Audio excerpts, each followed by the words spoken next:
Hello, this is Val Kaldorov. I'm with Asonica. Today I will be presenting new methodologies for evaluating microelectronics subject to board level vibrations. Our presentation is focusing on the current effort being undertaken by the JEDEC JSD22 working group, which is in the process of updating current standard JSD22-B103B. This JEDEC standard is focusing on evaluating electronic components used in electronic equipment. It is meant for moderate to severe vibration levels and is applicable to transportation and field operations. This standard, however, does not address new requirements for harsh environment. These new requirements include influences of vibration and thermal cycling of electronic component units used in automotives. Such requirements can arise from the general trend of placing power electronics from the usual benign and protected locations, which can include traditional passenger car compartments, to more harsh environments that can include engines and transmissions. Thus, these new requirements can necessitate the need for a test vehicle definition, development of appropriate test parameters, adequate electronic components representation, and results interpretations and modeling. The present effort is similar to the board-level job test standard developed for JSD22-B111A. It focuses on industries that include consumer electronics, automotive, telecommunication, and industrial. It does not cover, however, industries such as aerospace and the military. The proposed framework developed by the Working Group for the Reliability Assessment will include the test vehicle definition, which includes width, length, and height of the PCB. It will also include boundary conditions of the PCB and selection and placement of the electronic components. The next stage is vibration type and profile definition, which includes sinusoidal and random vibrations, which will be the focus of this presentation, with possible concurrent or sequential combination of influences such as temperature cycling, aging, and humidity. The third step includes SMD guidance and specifications, which includes BGA components and daisy chains. Finally, the last part is results interpretation and comparison, which is the focus of this presentation. It includes model analysis at the component level, substructure coupling for system identification, and simulation analysis. In the previous studies, a shaker equipment was used to conduct tests for non-JEDEC components. Such shaker equipment would consist of a main sinusoidal oscillator, a power amplifier, a vibrator, the device or component under test, vibration measuring transducer or an accelerometer, vibration measuring equipment, and finally a computer. Since a printed circuit assembly may have many different configurations, a special modeling reduction technique referred to as substructure coupling analysis can be used to model each component of the structure separately by applying system identification method in order to examine dynamical behavior of each component. After the dynamical behavior of each component has been analyzed, all of the components are then assembled into one big model as demonstrated on the bottom portion of this slide in order to examine the dynamical behavior of the whole structure. In the previous slide, we had identified three major components of a printed circuit assembly. These components were a printed circuit board, a BGA type component, and solder joints. Therefore, the question that we have to answer is, how do we test and obtain material parameters for the solder joints separately? This slide shows a basic algorithm involved in obtaining material parameters for the solder joints. In the first step, we test on a shaker table a BGA type component separately and apply system identification in order to determine material parameters for the BGA type component. In the second step, we test on a shaker table a BGA type component with attached solder joints. We then apply system identification method to obtain material parameters for the BGA type component and the solder joint. Finally, the third step involves calculating material parameters for the soldered balls uh, indirectly by inference from the first two steps. In this slide, we show system identification process that we have performed for a non-JEDEC electronic component, which includes a die and a substrate. In figure A, we see a model test setup. In figure B, we present the dimensions of the electronic component. It's a 40 by 40 millimeter geometry. And in figure C, we show curve fit results. In this figure, we have plotted experimental results that are dotted lines.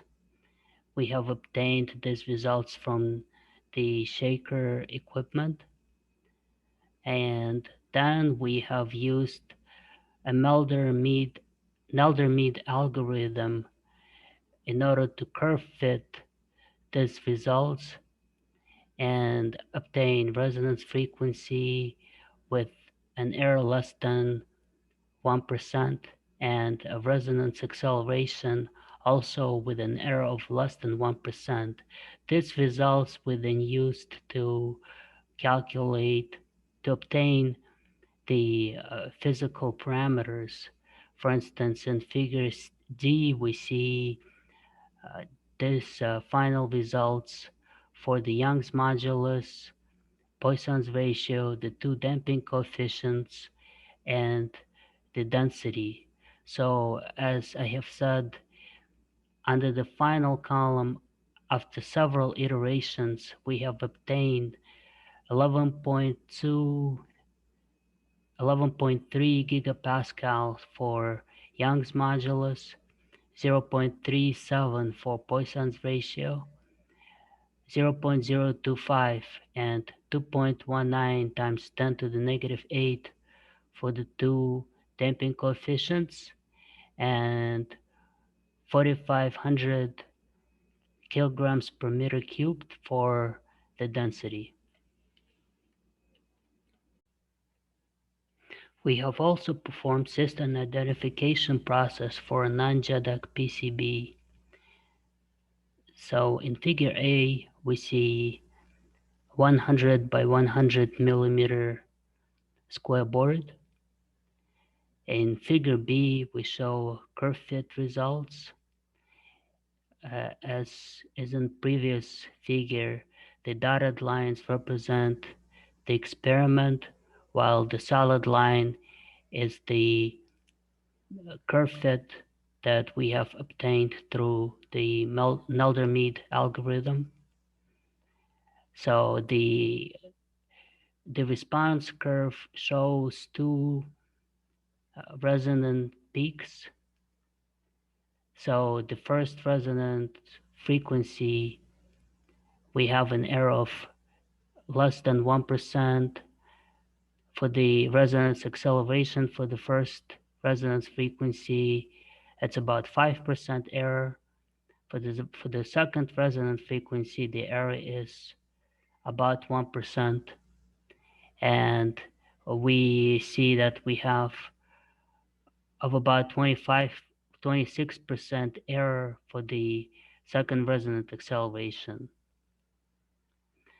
For figure C, we show uh, structural parameters that we have obtained through the system identification process. We were able to obtain 14.4 gigapascals for the Young's modulus, 0.18 for Poisson's ratio, 0.009 and 1.18 times 10 to the negative 7 for the two damping coefficients, and 2100 kilograms per meter cube for the density.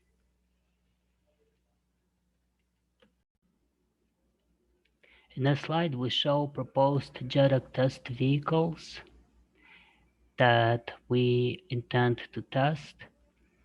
Figure A shows top view of a PCB.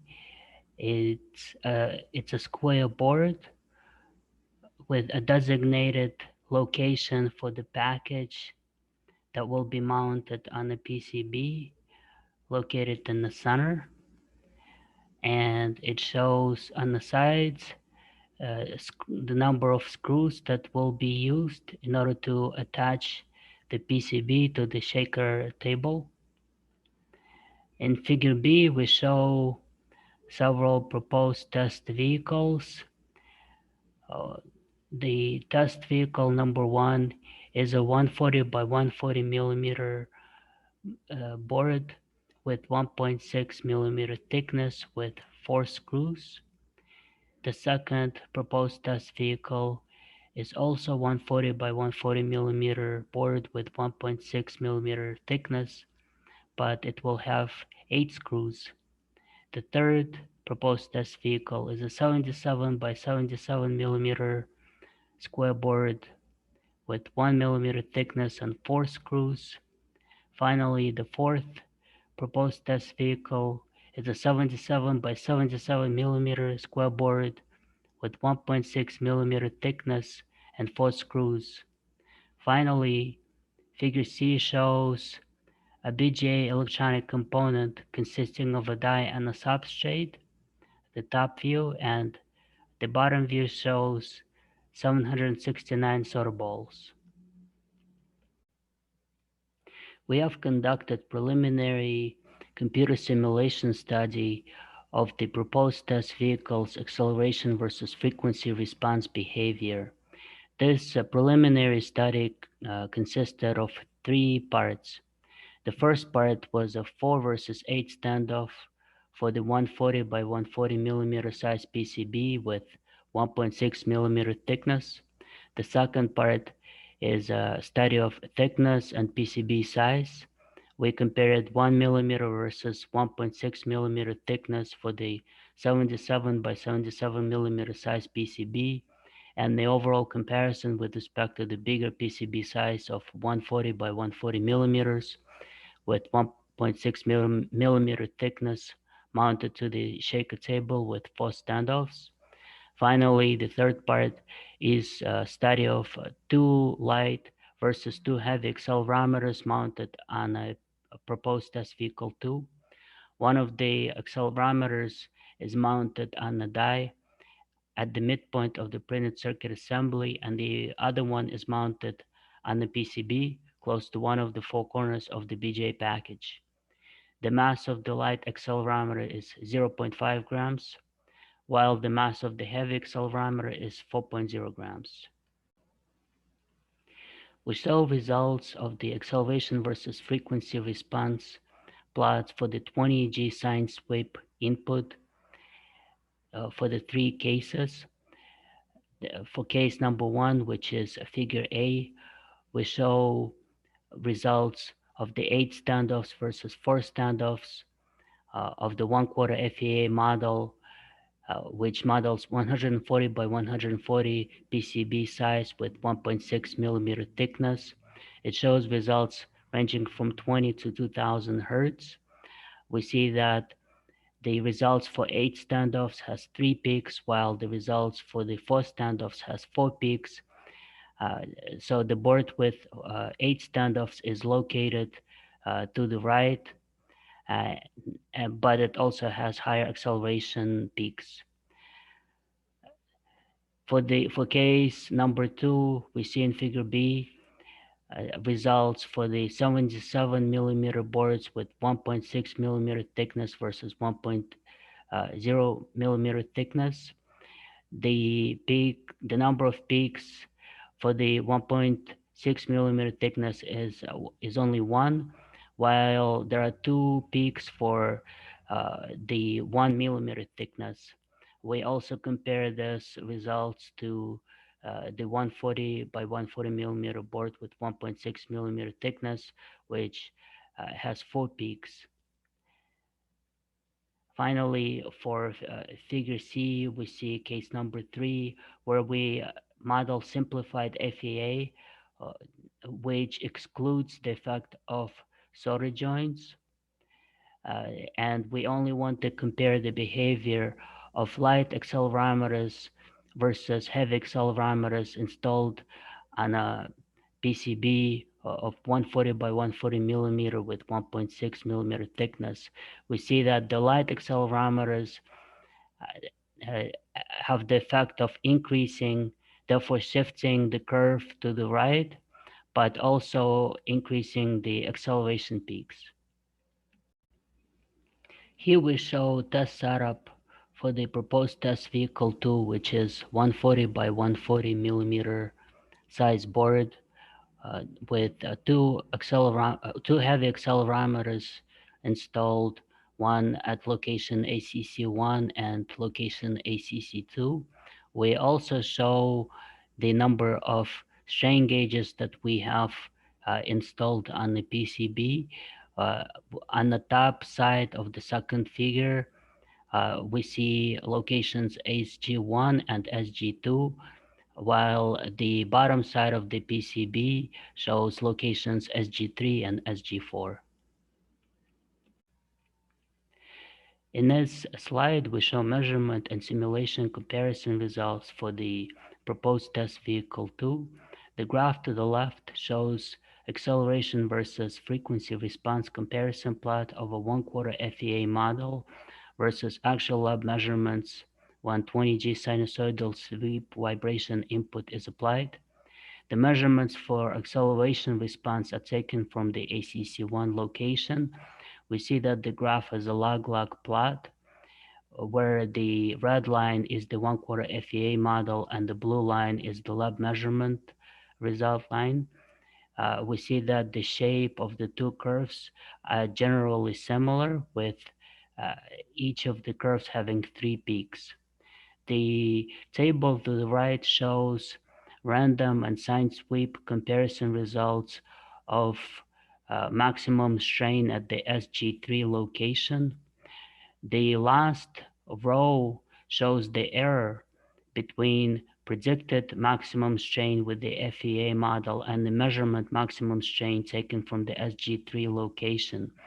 While we see that for the 6.27 and 10G RMS and sine sweep 20G, uh, the error, the deviation is small.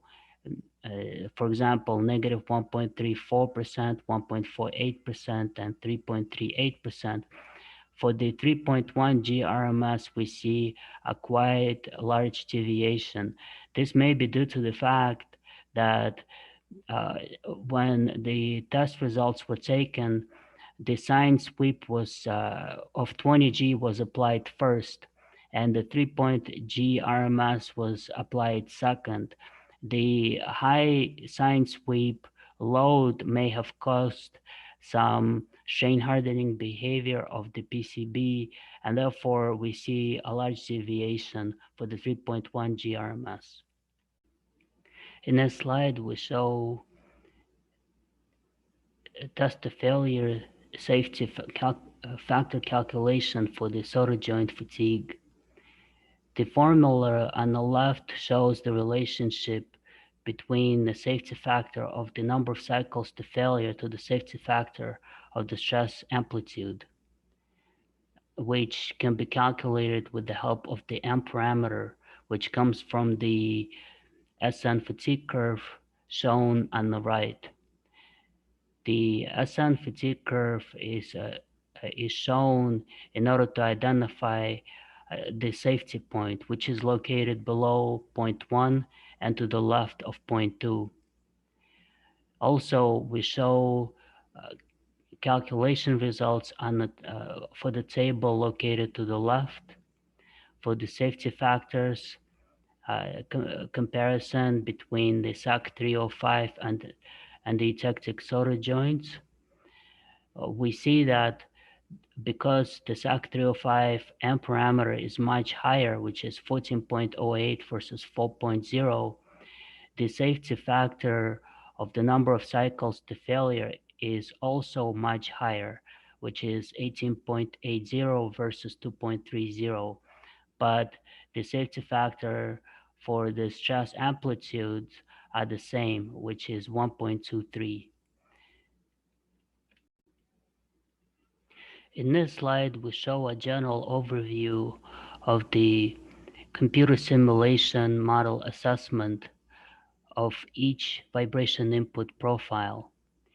We have defined each test to have a duration that is based on the specification in ISO 16750-3, which is shown on the table to the right.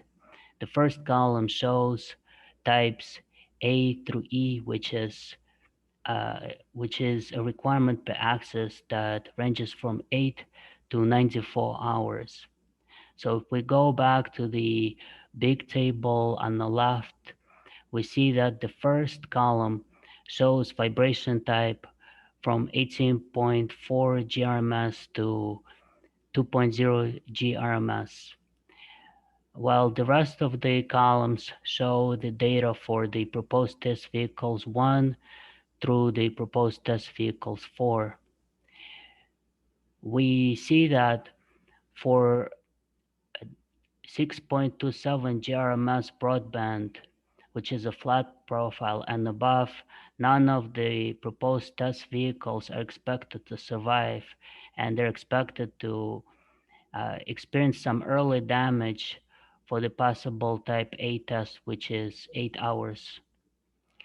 Then for the 6.27 GRMS service condition A, we see that only one proposed test vehicle, which is proposed test vehicle 4, is expected to have no early damage, while the other 3 printed circuit boards are expected to experience early damage within 8 hours. The next 2 rows show the sinusoidal input of 20G and 6.27G.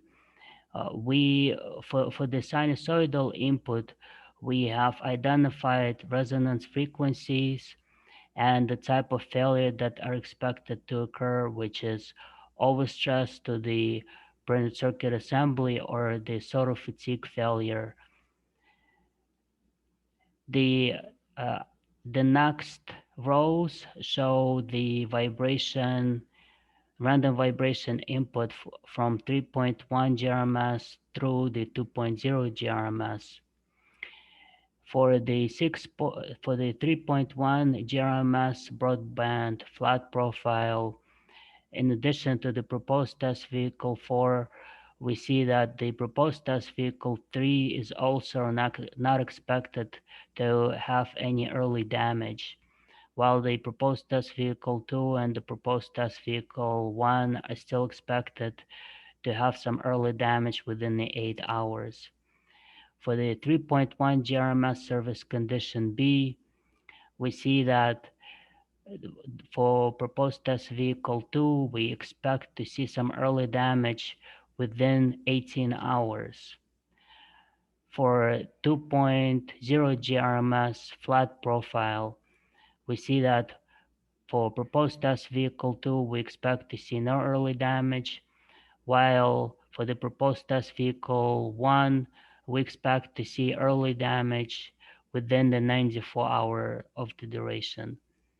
So far, we have been able to confirm one case, which is shown here for the 10G RMS flat profile, which we had tested for the proposed test vehicle 1, and it had failed within the 8 hours that we had expected. Our computer simulation model also makes a prediction on the appearance of cracks on a solder joint. For example, as shown on the table to the right, the likely damage would occur on the top and bottom side of the proposed test vehicle 1. This is due to the fact that proposed test vehicle 1 has 4 resonant frequencies. The first 2 resonant frequencies would come from the deformation of the printed circuit board, while the last 2 would come from the deformation of the component substrate.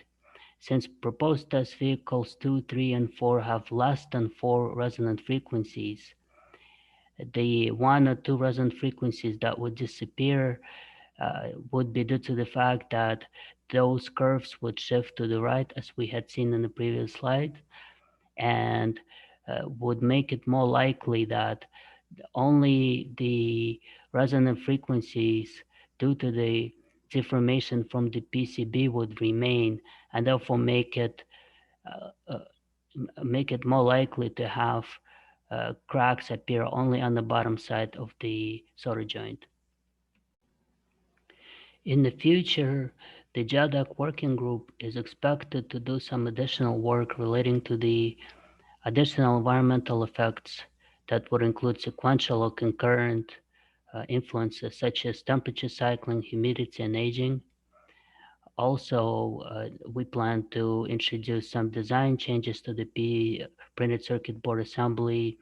Uh, we expect to place several electronic components on a printed circuit board, test different electronic components, and introduce maybe some additional structural elements such as heat sinks, ribs, and so on. Also, we plan to report on failure analysis. In conclusion, several methodologies for reliability assessment of microelectronics subjected to board-level vibrations were presented. Consistent results interpretation for cases when we have different laboratories that have different capabilities and evaluate different boards is expected to be resolved through simulation analysis. Preliminary correlation of stress and strain results, but not yet for time to failure, has been obtained between one of the testing laboratories and computer simulation model.